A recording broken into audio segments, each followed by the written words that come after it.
Chair is authorized to declare recesses of the committee at any time.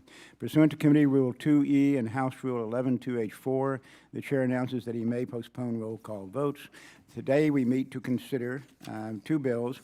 The first is H.R. 1430, the Honest and Open New EPA Science Treatment Act of 2017, or the HONEST Act, and H.R. 1431, the EPA Science Advisory Board Reform Act of 2017. I'll recognize myself for an opening statement and then the ranking member. First, pursuant to notice, I now call up H.R. 1430, the Honest and Open New EPA Science Treatment Act for 2017, or the HONEST Act. The clerk will report the bill. H.R. 1430, a bill to prohibit the Environmental Protection Agency from proposing, finalizing, or disseminating regulations or assessments. Okay, and without objection, the bill is considered as read and open for amendment at any point, and I'll continue with my opening statement. The H.R. 1430 is a short four-page common sense bill that simply requires the Environmental Protection Agency to base its regulations on science that is publicly available, not secret. In the last Congress, a similar bill, the Secret Science Act, passed the House with bipartisan support. Today's legislation, which I introduced with Democratic Representative Henry Cuellar, ensures sound science is the basis for EPA decisions and regulatory actions. The days of trust me science are over. In our modern information age, federal regulation should be based only upon data that is available for every American to see and can be subjected to independent review. That's the scientific method. We can all agree that the government should rely on the best available science. Unfortunately, the government does not always hold to this standard. Looking at the EPA's past record, it is clear that the agency has not followed an open and honest process. For example, nearly every major air quality regulation from the previous administration was justified by studies using data that even the EPA had not seen.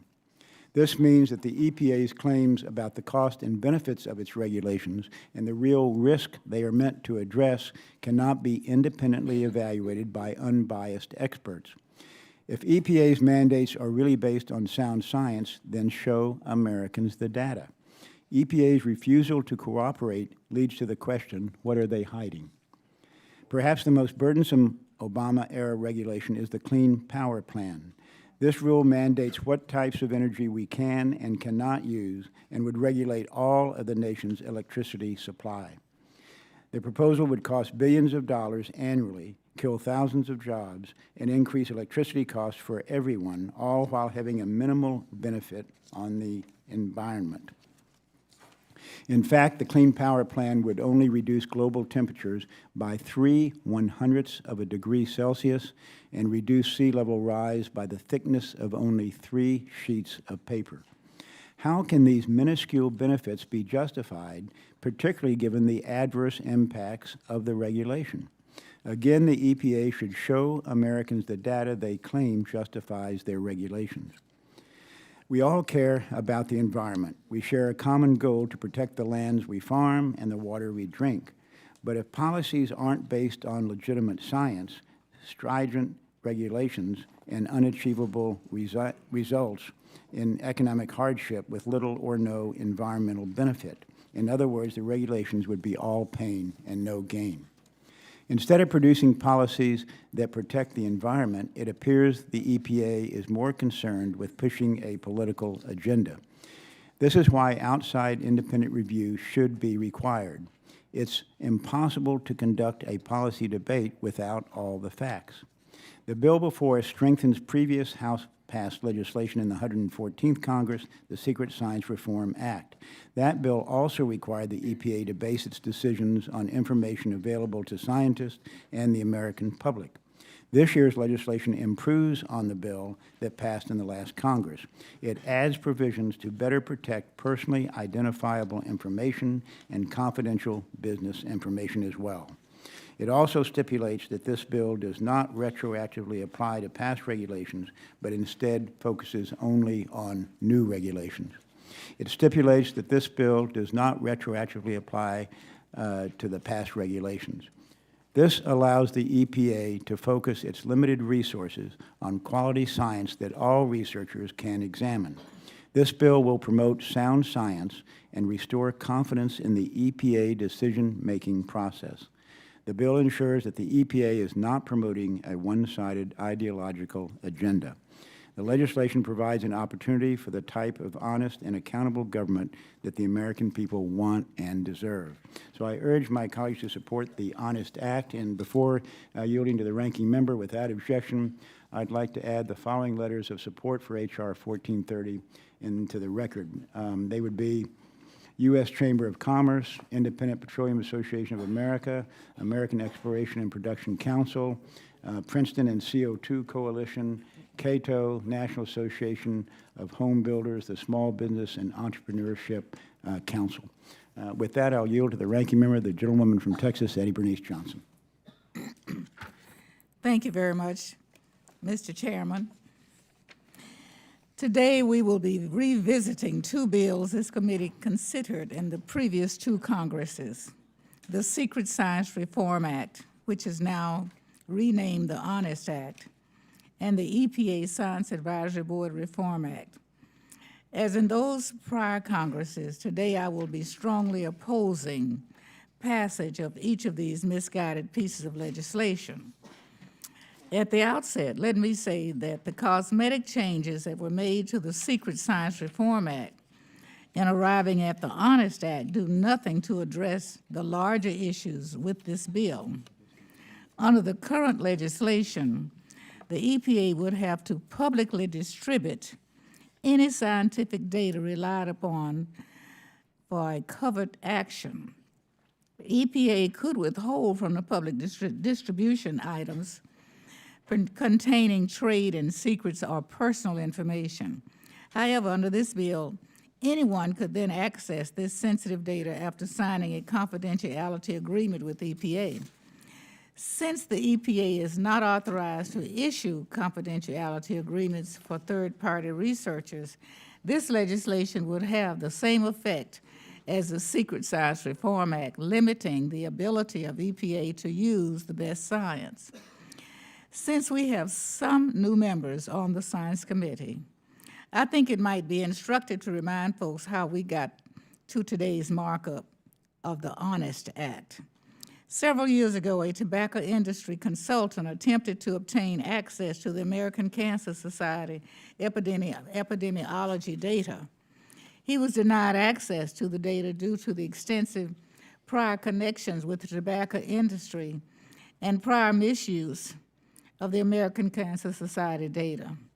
Then the chairman came to his aid by subpoenaing the EPA to provide the committee with the data used in two similar health studies conducted by Harvard and the American Cancer Society, not the EPA or the government. This data contained the personal health histories of tens of thousands of American citizens. Thankfully, since EPA did not possess this data, they weren't able to provide it to the committee. I say this because the chairman had indicated his intent to publicly distribute these tens of thousands of people's health histories over the internet, a horrifying prospect. However, that answer didn't satisfy the majority. The majority solution to this manufactured problem was the Secret Science Reform Act. As a legislative hearing on this bill, the majority invited 3 witnesses with extensive ties to the tobacco industry, and this would be a theme that would continue. The groups that endorsed the majority's bill are a who's who of toxic chemical manufacturers. On the other hand, groups that opposed the bill included the American Association for the Advancement of Science, the American Lung Association, the American Association for Justice, the Union of Concerned Scientists, the Natural Resources Defense Council, and a host of other public health and environmental groups. The differences in these two groups underscore the real intent of this legislation: to undermine the science that EPA can use in their work and ultimately make it easier to pollute our country. If this bill were enacted, EPA could be crippled, and the result would be more sick Americans and more dead Americans. Now, before I conclude, I'd like to say to the Mr. Chairman and the committee, I have several letters of opposition that I'd like to place in the record from the union. Okay, without objection. Concerns scientists, the Environmental Defense Fund, the American Geophysical Union, the American Thoracic Society, and the American Lung Association, all opposing these bills, and all who recognize the danger these bills pose to the private health information of Americans, trade secrets of industries, and the ability of the Environmental Protection Agency to protect the public health and environment. Thank you, Mr. Chairman. I yield back. Thank you, Ms. Johnson. Are there any amendments to this bill, or does the gentlewoman from Oregon wish to be recognized? And if Yes, so, I move to strike the last word. The gentlewoman is recognized for 5 minutes. Thank you very much, Mr. Chairman. You know, when I'm home in Oregon and talk about serving on the Science Committee, a committee with tremendous potential, my constituents ask me, what are we doing to promote more research and investment in technology that will drive down the cost of renewable energy and reduce our country's dependence on fossil fuels? They wonder what we're doing to protect our coastline from ocean acidification and threats of tsunami. They want the local Superfund site cleaned up, and they don't want cuts to the EPA budget. They aren't asking us to spend time challenging the data behind the research that supports important regulations that help keep our air and water clean. And they certainly aren't asking this committee to spend time putting more industry representatives and fewer scientists on the EPA's science advisory boards.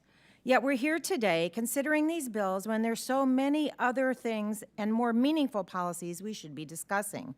Congress, especially the Science Committee, has a responsibility to act to preserve our planet's health and stabilize the threats to our environment and our economy, threats that are serious and detrimental to the planet if we do nothing. Climate change is real and it's advancing. We had a very warm February. Global sea levels are rising, ice sheets are melting and shrinking at alarming rates. The health of our oceans is at risk. The acidity of our surface ocean waters is rapidly increasing, and the upper layers of the ocean are absorbing about 2 billion tons of carbon dioxide every year. Unfortunately, the new Environmental Protection Agency administrator appears to have little appreciation for the role of the agency in protecting the environment.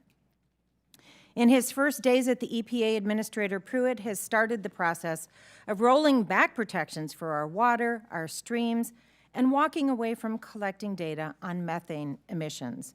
According to a recent New York Times article, he is filling the agency with climate change skeptics and deniers.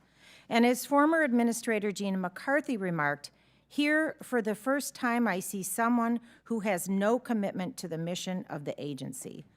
By considering the bills before us today, this committee is ignoring our responsibility to protect the environment. The completely unnecessary so-called HONEST Act will undermine Americans' privacy rights by allowing personally identifiable information to be public at the administrator's discretion. And the EPA Science Advisory Board will not further the agency's mission of protecting human health and the environment. The bill aims to pack the Science Advisory Board with industry representatives while leaving out knowledgeable scientists who actually do EPA-funded research. Now, I'm proud to have worked with so many of you across the aisle during my years on this committee. I ask that we take a step back to reflect on the mission of the EPA and think about how we can work together to make our environment and our economy thrive for future generations. Let's reject these partisan bills today and find some common sense policies we can agree on that will move our country forward. Thank you, Mr. Chairman, and I yield back. Thank you, Ms. Bonamici. And the gentleman from Virginia, Mr. Byers, recognized for 5 minutes. Thank you, Mr. Chairman. I move to strike the last word. Gentleman is recognized for 5 minutes. Thank you, Mr. Chairman. Mr. Chairman, I have a number of objections to this proposal, which I'll briefly share now and then submit my extended remarks for the record later. First, while the ability to reproduce work is crucial to the scientific process, we should not focus so heavily or exclusively on reproducibility. Not all work that's reproducible is right, and just because it is not reproducible does not make it wrong. Funding agencies, scientific journals, and the EPA have worked on their own over the last few years to enact policies and best practices that encourage a more open process that can be easily reproduced. But we need to think of some of the most catastrophic public health threats that have occurred over the last 35 years or so. Events we need to study but could not possibly reproduce. ash clouds and dust caused by Mount St. Helens eruption in 1980, the extensive flooding and damage caused by Hurricane Katrina in 2005, the massive Gulf oil spill resulting from Deepwater Horizon explosions in 2010, the fires, fumes, and dust in New York caused by the collapse of the Twin Towers on 9/11, the Aliso Canyon gas leak in 2015, or even the oft-studied, oft-hearing Gold King mine spill in 2015. How could we possibly reproduce these large and unpredictable events in exactly the same way? We can't, but does this mean we should no longer study the impact of these nationally important events? I hope not, because the American people need answers because their health depends on it. Second, many of my federal employee constituents and I take offense at the title of this legislation, the HONEST Act, which seems to somehow imply that EPA employees and EPA scientists are somehow not being honest. So I want to take this opportunity to tell the hardworking, dedicated employees of the EPA and civil servants government-wide that many in Congress recognize the significant work you do. Many in this body, despite what's implied by the title of this act, hold your work in high regard, and we appreciate the substantial contributions you've made in furtherance of clean air, clean water, and public health. And I hope that my Republican colleagues will soon come to realize and appreciate the vital mission of the EPA, and hope they'll stop tarnishing the work and attacking the reputations of the dedicated civil servants who work to advance its mission and the health of all Americans. I yield back, Mr. Chair. Thank you, Mr. Byer. The gentleman from California, Mr. McNerney, is recognized. Thank you, Mr. Chairman. What we're considering today is basically the Secret Science Reform Act with a new name. The bill before us today, the Honest and Open New EPA Science Treatment Act, is an attack on the EPA. The bill is an attempt to undermine the Clean Air Act and the progress the law has made in improving public and environmental health. A scientist collects data for his or her research, and in order for it to be published, it must go through peer review, which the EPA then uses in developing science-based rules. The EPA identifies peer-reviewed articles in the Federal Register. The process for rulemaking is currently transparent and thorough. This bill would add unneeded duplication and expense to the process. It's also unclear how this legislation would improve our ability to enact oversight and protections for environment and public health. If we want to encourage businesses to develop new, innovative technologies and for our science community to be able to work without fear of retribution for their work, we must protect confidential business information. This bill has no protections for confidential business information. Without safeguards for confidential business information, businesses have no incentive whatsoever to share their information with the federal government, and our scientists will not have the best available science for their work or to protect public health and protect the environment from harm. This legislation illustrates a basic lack of understanding about how science and industry is conducted and will harm our ability to execute quality science. This legislation has no redeeming qualities, and I urge its opposition. With that, I yield back. Thank you, Mr. McNerney. Let me just recognize myself for a minute, and I'm going to be able to point to language in the bill that might address some of the concerns that have been raised here today about the exposure of confidential information. That happens to be one of the changes we made in the bill from last year to this bill, is to protect that private information, and I'll be giving you that language momentarily. If you all will take a look at page 2 of the bill, lines 18 to 22, the redacted information described in paragraph 1C shall be disclosed to a person only after such person signs a written confidentiality agreement with the administrator, subject to guidance to be developed by the administrator. So I really think we've addressed, as I say, some of the concerns that have been raised. If there are no amendments, the gentleman Chairman. from Colorado, Mr. Perlmutter, is recognized. I move to strike the last The word. gentleman is recognized for 5 minutes. And I appreciate the chairman in that amendment. We've seen this bill before. That amendment helped what we had last year, which was the secret science bill, but that was a lousy bill then, and this is still a lousy bill now, even with the amendment that the chairman has made to the bill. And, you know, the moniker, the name of this bill, the Honest Act, really should be the Dishonest Act, because it dishonestly describes what's going on in the Environmental Protection Agency that's looking to try to protect our environment from extreme weather events that we have in Colorado, you have on the coast, you have all over the country and all over the world.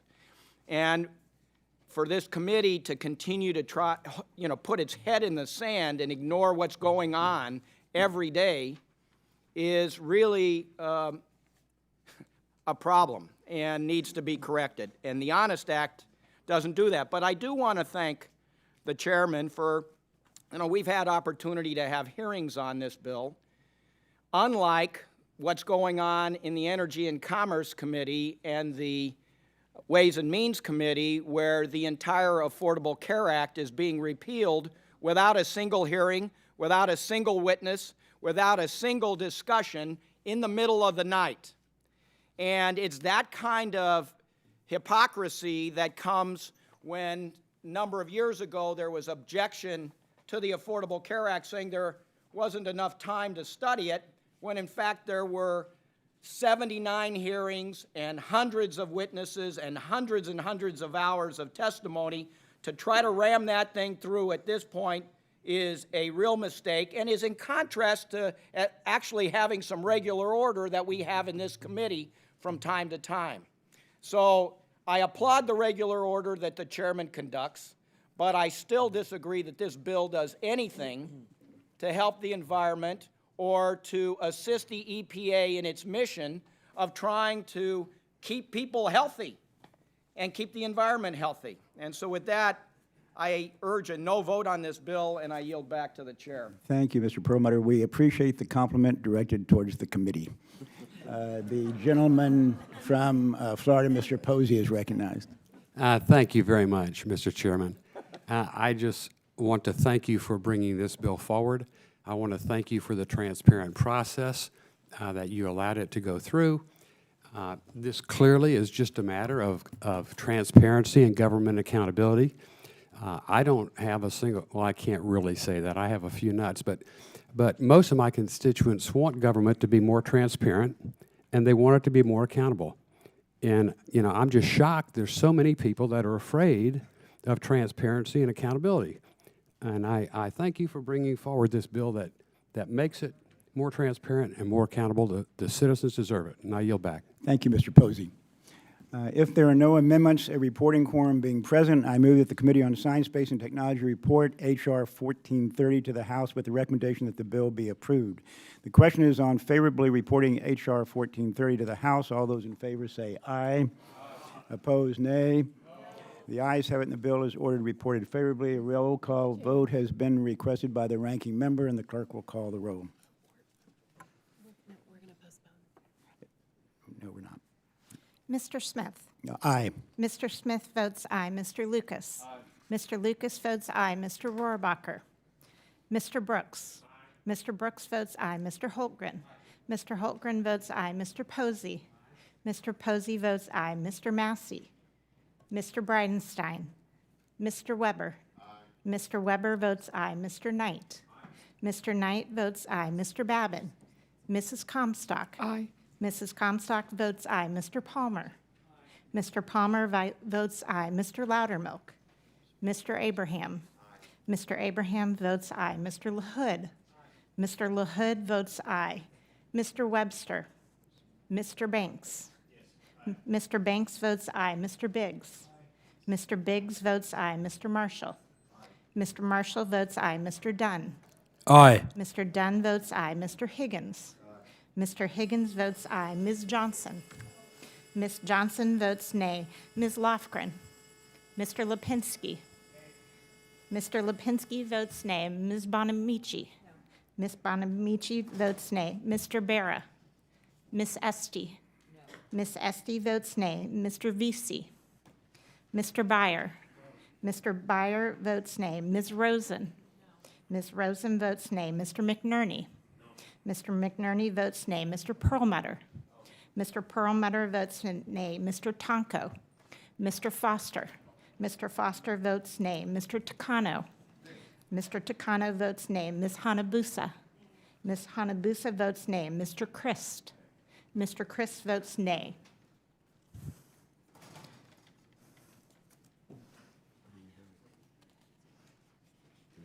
Okay.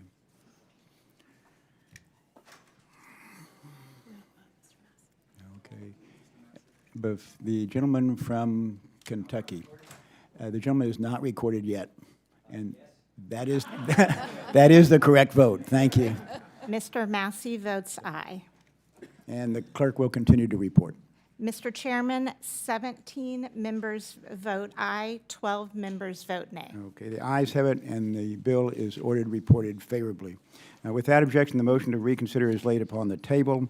H.R. 1430 is ordered reported to the House, and I ask unanimous consent that the staff be authorized to make any necessary technical and conforming changes, and without objection, so ordered. Before we go to the next bill, I just was going to say to the members of the committee that we have in our audience today a high school class, seniors from Burke, Virginia. And I want to say to the seniors from Burke, Virginia, that you are going to hear some strong language today when we talk about these bills. We don't take it personally, or we try not to.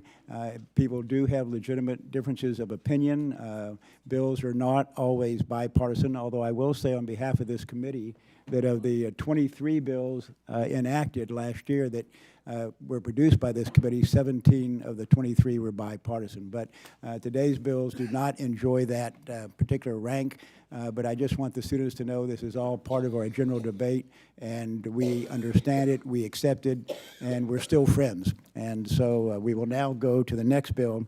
And pursuant to notice, I now call up H.R. 1431, the EPA Science Advisory Board Reform Act of 2017, and the clerk will report the bill.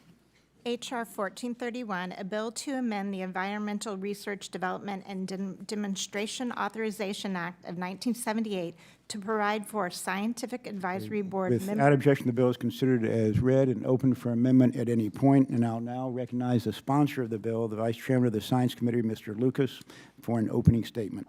Thank you, Chairman Smith, for bringing this important legislation to a markup.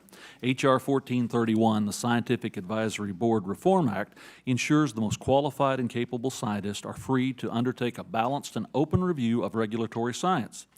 The Science Advisory Board was created in 1978 to provide independent expert advice on scientific and technical information. This information is used to justify important policy decisions and should be held to a high standard. In subsequent decades and years, there have been serious deficiencies with the SAB and the process to select board members. Among other issues, there have been limited public participation, EPA interference with expert advice, and potential conflicts of interest.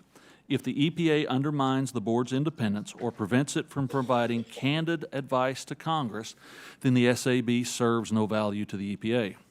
The board should be free to function as intended to ensure that sound science is driving policy decisions. We must reaffirm the board's independence so that the public can be confident that policy decisions are not hijacked by a predetermined political agenda. It's time to update the law to restore scientific integrity to the process and independence to the board. In the previous Congress, a substantially similar bill passed the House with bipartisan support. This time around, we worked to revise this bill to ensure the best advisory process for the SAB. The Science Advisory Board Reform Act of 2017 addresses SAB shortcomings and deficiencies by guaranteeing a well-balanced expert panel, increasing transparency, and encouraging public participation. This empowers the experts to provide meaningful and unbiased scientific advice. This act also addresses the board membership from state, local, and tribal governments. Currently, on the chartered SAB, there are only 2 members representing states. The fact that states like my home state of Oklahoma have no board members, even though we play a prominent role in the agricultural and energy industries, both of which are heavily regulated by the EPA, is troubling. Furthermore, this bill prevents current SAB members from holding EPA contracts or grants, as well as from receiving those funds within 3 years following the end of that member's service on the board. The bill also ensures that uncertainties in scientific conclusions are clearly communicated and allows the expert panel to focus on the science rather than partisan policy debates. The language also codifies a requirement of the board to respond to dissenting scientific views and for comments to be published in the Federal Register. For ease of public access, these comments will be grouped by common theme and will not include reprinting of repetitious comments. This legislation recognizes the important role science should play to inform policy debates. The safeguards provided in this bill will ensure public confidence by requiring the use of sound science when informing regulatory decisions. This act restores SAB as an important defender of scientific integrity. These common sense reforms will make the EPA's decisions more credible and balanced. And without objection, Mr. Chairman, I would like to add the following letters of support for H.R. 1431 into the record. Without objection, the letter will be made a part of the record. The Farm Bureau, the Portland Cement Association, the National Stone, Sand, and Gravel Association, Small Business and Entrepreneurship Council, the National Association of Home Builders, Dr. Pat Michaels, Professor Will Harper, the American Exploration Production Council, the Independent Petroleum Association of America, and the U.S. Chamber of Commerce. Thank you, Mr. Chairman. Thank you, Mr. Lucas. The gentlewoman from Texas, the ranking member, Ms. Johnson, is recognized for her opening statement. Thank you very much, Mr. Chairman. Like the Honest Act, I strongly oppose the Science Advisory Reform Act. And at the core, I oppose this bill for many of the same reasons. This bill is a transparent attempt to slow down the regulatory process and stack science review boards with industry representatives. The result would be similar to the Honest Act: worse science at the EPA and less public health protections for American citizens. The problem with this legislation are threefold. First, the bill makes it easier for industry representatives to serve on the science advisory boards by only requiring them to disclose their conflicts of interest. I have no problem with industry representatives on these advisory boards, and in fact, under the requirements of the Federal Advisory Committee Acts, science advisory panels are required to be balanced of composition. However, this bill would allow unlimited participation by financially conflicted industry representatives, and that is the part I cannot support. The second major problem with this legislation is that it would make it much more difficult for scientists with extramural research grants from EPA to serve on the board. This prohibition is likely to eliminate consideration of top scientists in the relevant fields serving on the science advisory boards. In conjunction with the loosened industry financial conflict requirements, this prohibition will result in science advisory panels with less qualified scientists and more conflicts of interest. Finally, this legislation contains incredibly burdensome public comment requirements.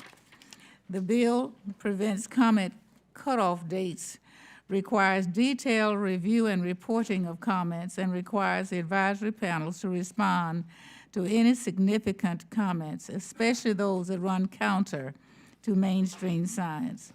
The end result of this is to delay the science advisory board's reviews and force the agency to expend resources it simply does not have. We are in an unprecedented time right now. For the past 3 Congresses, the chairman of this majority, his majority colleagues on the Science Committee have repeatedly attacked the ability of EPA to use the best available science to improve public health. We now have a president who has attacked mainstream scientific views repeatedly. The threats to the scientific enterprise in America right now are profound. These threats have the potential to do great damage to the American industry, American competitiveness, and the health of our citizens. I will vigorously oppose these efforts every step of the way, and I urge my colleagues to do the same. Thank you, Mr. Chairman. I yield back. Thank you, Ms. Johnson.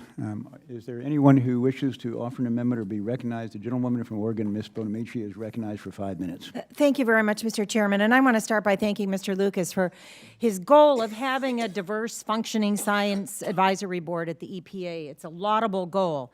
Unfortunately, this particular bill is not going to do what the intent is, and it has many problems that the ranking member pointed out. And I just want to point out, as recognized by several letters in opposition, including one from the American Lung Association, that this bill is going to add this notice and comment component to all parts of the board's actions, and that causes a burdensome and unnecessary requirement. The reviews of the major issues are already covered under public notice and comment. It's going to discourage people from participating.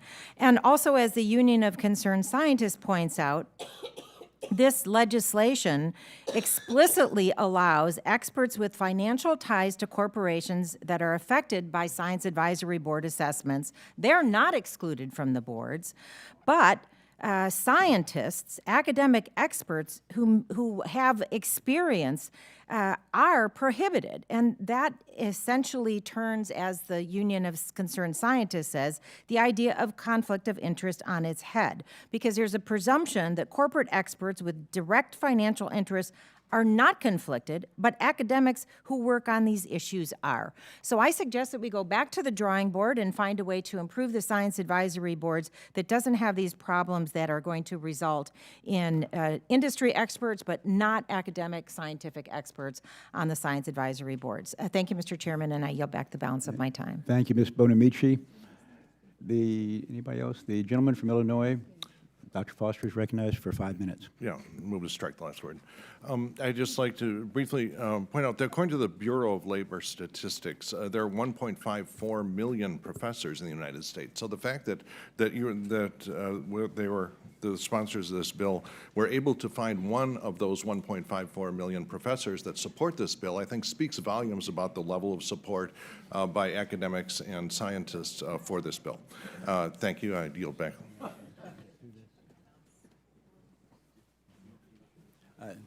Thank you, Mr. Foster. The gentlewoman from Connecticut, Ms. Esty, is recognized. Thank you, Mr. Chairman. I move to strike the last word. The gentlewoman is recognized for 5 minutes. Thank you, Mr. Chairman. Again, I agree with my colleague, Mr. Lucas, that we do want to have diverse viewpoints reflected in the Science Advisory Board. However, as many of my colleagues have noted, this bill, I think, fails to achieve that. I want to note for a moment the resource question. This imposes new requirements, extends and basically eliminates any timeline for comments and an obligation to respond. At the same time, no additional resources are called for, and that does not even begin to address the fact that the incoming administration has proposed a 25% cut in agency resources, 25%. And I think it is irresponsible for this committee to impose additional burdens of reporting and response, at the same time not only not offering resources, but backing budget proposals that would do massive cut in resources. I am very concerned about the conflicts of interest that are being proposed here. To have paid industry experts be considered independent, and to have scientists who, and I have a husband who works at your alma mater, Mr. Chairman, and I can tell you professors have to raise grant money all the time for their research. One of the few places they can do that, if you're a climate scientist, or if you are looking at epidemiology at Yale, you often are seeking federal grants. That's the only way you're going to get your research done. And yet this proposal, I'm afraid, would disqualify such people not only from voting on grants involving themselves, which is, of course, completely appropriate, but would be an out-and-out ban. We are going to be depriving the Independent Science Advisory Board of exactly the kind of capability that we need to have. And I think we're all ready to work with Mr. Lucas and with you, Mr. Chairman, on what we can do to diversify. If there are sectors that feel they've been excluded, we should work on that. But this is overly broad, will be dangerous to the independence of science, exclude much of the expertise we need to have, too broad a brush, and no resources. In fact, at the same time, we're expecting to cut in resources. So I respectfully must urge my colleagues to vote against this bill. Thank you very much, and I yield back. Thank you, Ms. Esty. If the gentleman from Texas will withdraw his request for time, I'd like to recognize someone on the other side first. The gentleman from Virginia, is recognized. I feel bad taking time from the gentleman from Texas, but I move to strike the last word, Mr. Chairman. Mr. Breyer is recognized. And I just want to associate myself with the remarks of Ms. Bonamici and Ms. Esty, that when I very much respect Mr. Lucas's leadership on this bill, and I want to vote for it, but for the dilemma that we're now bringing industry representatives in as long as there's a clear disclosure of conflict of interest, and yet completely excluding professors who may well have a conflict of interest, even because they may be working in the future. It seems that we have tilted the scales upside down. And if what should be good for the goose, good for the gander, that if there's a disclosure, that's the principle of participation, then let's make that fair for the professors also. Thank you, Mr. Byer. Are there other members who wish to be recognized? If not, the gentleman from Texas, Mr. Babin, is recognized. Thank you, Mr. Chairman. I'd like to yield my time to the gentleman from Oklahoma, Mr. Lucas. I thank the gentleman for Texas for yielding, and I've listened to the very focused and sincere points by my colleagues. But I'd have to note to everyone as we work our way through this markup, this bill does not change the fact that the EPA still chooses the members of the board. And the issue about are the best professionals being ignored and their insights being not used is of great concern to me. The bill also seeks to balance transparency, and we've talked about that, in the makeup and the composition of the board. In fact, financial conflicts of interest are specifically prohibited in the language. And in addition to the prohibition on conflicted individuals from participating, the bill, most importantly, I think, requires members' disclosure. Let us all know what their economic interests are in the process of being on the board. Now, we've talked about the grants and the money, and I would remind my colleagues, considering the magnitude of the recent direct grants given to members of the SAB and the Clean Air Scientific Advisory Committee, in the past, as many as 60% have received grants worth almost $140 million. So perhaps we should, if anything, err on the side of balancing those concerns. Now, I know there's a legitimate concern also in the text about the unlimited comment period. But I would tell you rather that it attempts to prevent arbitrary efforts to silence important concerns. The bill does not require the board to respond to every comment, only to make their responses to significant comments that are based on the hypothesis-based science publicly available. I think that's a very important distinction. And the public's right to know. Let's be honest, it is important that the public have access to this information so that they have confidence in the results. If we're asking decisions to be made that affect their lives every day, at home and at business, then they have the right, I think, to have confidence, and that experience will add to it. And furthermore, I'd leave one last thought to all my colleagues here. Many of you don't know the new EPA director personally. He is a very energetic, very bright attorney. Elections have consequences. If perhaps in the last session you were concerned about what this would do to the EPA, I would suggest to you, you should be with me now to potentially address your concerns from this point on. Just food for thought as I ask my colleagues to pass the bill, and I yield back. Thank you, Mr. Babin. Thank you, Mr. Lucas. There are no amendments or reporting quorum being present. I move that the Committee on Science, Space, and Technology report H.R. 1431 to the House with the recommendation that the bill be approved. The question is on favorably reporting H.R. 1431 to the House. All those in favor say aye. Opposed, nay. The ayes have it. The bill is ordered reported favorably, but a roll call vote has been requested, and the clerk will call the roll. Mr. Smith? Aye. Mr. Smith votes aye. Mr. Lucas? Aye. Mr. Lucas votes aye. Mr. Rohrabacher? Mr. Brooks? Aye. Mr. Brooks votes aye. Mr. Holtgren? Aye. Mr. Holtgren votes aye. Mr. Posey? Aye. Mr. Posey votes aye. Mr. Massey? Aye. Mr. Massey votes aye. Mr. Bridenstine? Mr. Weber? Aye. Mr. Weber votes aye. Mr. Knight? Aye. Mr. Knight votes aye. Mr. Babin? Mr. Babin votes aye. Mrs. Comstock? Aye. Mrs. Comstock votes aye. Mr. Palmer? Mr. Loudermilk? Mr. Loudermilk votes aye. Mr. Abraham? Mr. Abraham votes aye. Mr. LaHood? Mr. LaHood votes aye. Mr. Webster? Mr. Webster votes aye. Mr. Banks? Mr. Banks votes aye. Mr. Biggs? Mr. Biggs votes aye. Mr. Marshall? Mr. Marshall votes aye. Mr. Dunn? Aye. Mr. Dunn votes aye. Mr. Higgins? Mr. Higgins votes aye. Ms. Johnson? No. Ms. Johnson votes no. Ms. Lofgren? Ms. Lofgren votes no. Mr. Lipinski? Mr. Lipinski votes no. Ms. Bonamici? Ms. Bonamici votes no. Mr. Barra? Mr. Barra votes no. Ms. Estee? Ms. Estee votes no. Mr. Vesey? Mr. Vesey votes no. Mr. Byer? Mr. Byer votes no. Ms. Rosen? Ms. Rosen votes no. Mr. McNerney? Mr. Perlmutter? Mr. Perlmutter votes no. Mr. Tonko? Mr. Foster? Mr. Foster votes no. Mr. Takano? Mr. Takano votes no. Ms. Hanabusa? Ms. Hanabusa votes no. Mr. Christ? Mr. Christ votes no. We don't want to vote no on everything. Try to bring something over you the next time. Okay. I think the next one will probably be bipartisan. Okay.